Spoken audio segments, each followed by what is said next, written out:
If you grew up in Britain in the 1960s or 1970s, you don't just remember the house.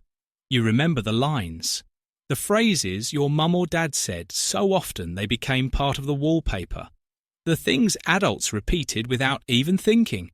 Half warning, half love, half pure British survival logic. And the strange thing is, these weren't fancy sayings. They were practical, because home life in the 60s and 70s wasn't designed for comfort the way it is now. Houses were colder, money was tighter, parents were busy, kids were expected to cope, behave, and get on with it. So the language of home became a toolkit, short, sharp, unforgettable. And if you're watching this and you grew up then, some of these lines will hit you like a time machine, not because they're funny, though some are, but because the moment you hear them, you can see the kitchen, the hallway, the living room with the fire going, the sound of the kettle, the smell of washing drying near the heater. So here are 10 things almost every British kid heard at home in the 60s and 70s, and what those phrases really meant. 1. Were you born in a barn?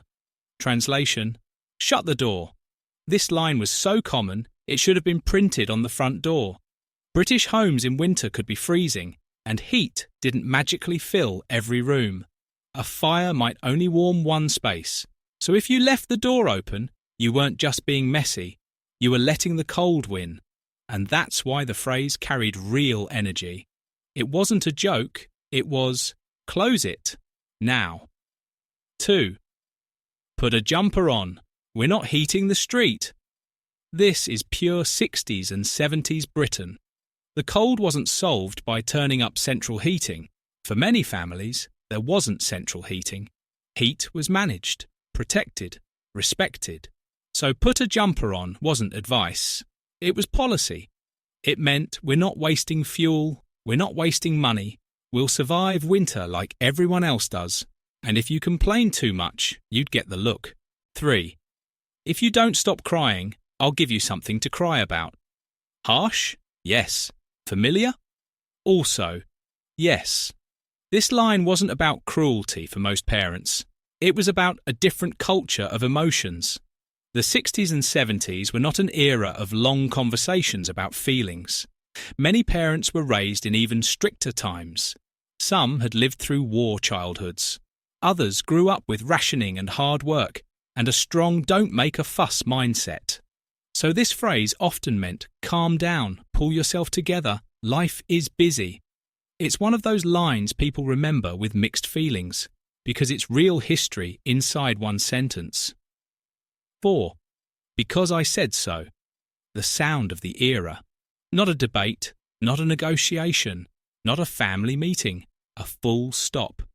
Parents in that period often expected obedience without explanation. Partly culture, partly stress, partly the belief that children didn't need reasons, they needed boundaries. Because I said so meant, this house has rules, adults are in charge, stop asking. 5. Mind that telly. If you touched the television, you'd hear it instantly. Mind that telly.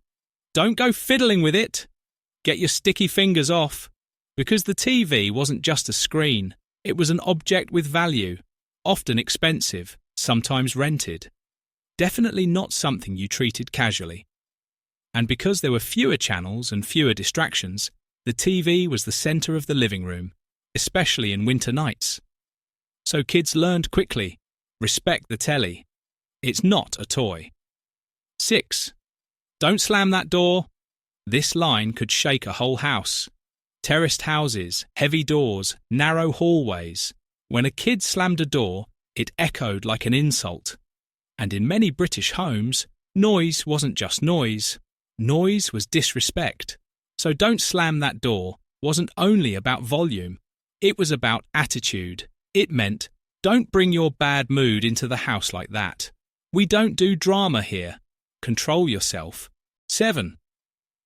Who do you think you are? The Queen. This line usually appeared when you acted too demanding. If you asked for something special, if you acted entitled, if you expected everyone to serve you, this line was the British correction. Because in many 60s and 70s homes, the idea of special treatment didn't exist unless you were ill or it was Christmas.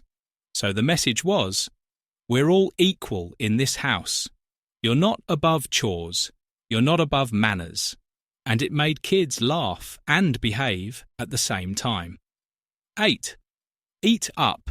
There are children starving. This one is legendary.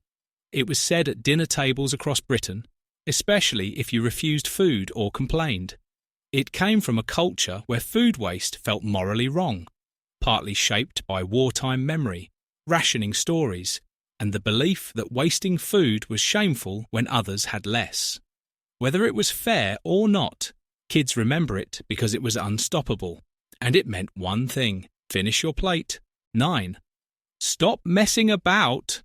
This phrase covered everything: running, shouting, spilling, playing too rough, getting in the way. British parents loved this line because it was a universal remote control for child behaviour. Stop messing about meant settle down, be sensible, don't cause trouble. And the tone mattered, because when an adult said it calmly, it was a warning. When they said it sharply, you knew you were one step away from real consequences. 10. If your friends jumped off a cliff, would you? This one hit every kid who said, but everyone else is doing it. It's the classic British parental logic trap, the perfect comeback. And it meant, don't use other people as your excuse. Think for yourself. I'm still saying no. Kids hated it because it worked. Parents loved it because it ended the argument. And here's what these phrases really tell us about growing up in the 60s and 70s. They weren't just funny lines. They were survival language. They came from homes that were colder, stricter, and more routine-driven. Homes where parents were juggling money, work, and responsibility with far fewer modern comforts. So a lot of parenting became short commands, clear rules, quick corrections. Not because parents didn't care, but because life demanded speed.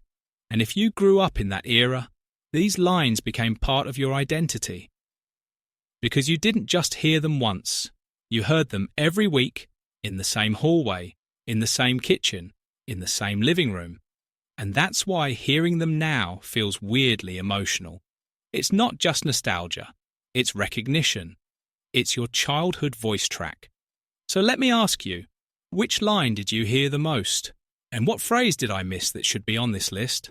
If you want more real British nostalgia told through everyday life, home rules, school memories, food, and the tiny details that shaped whole generations, subscribe.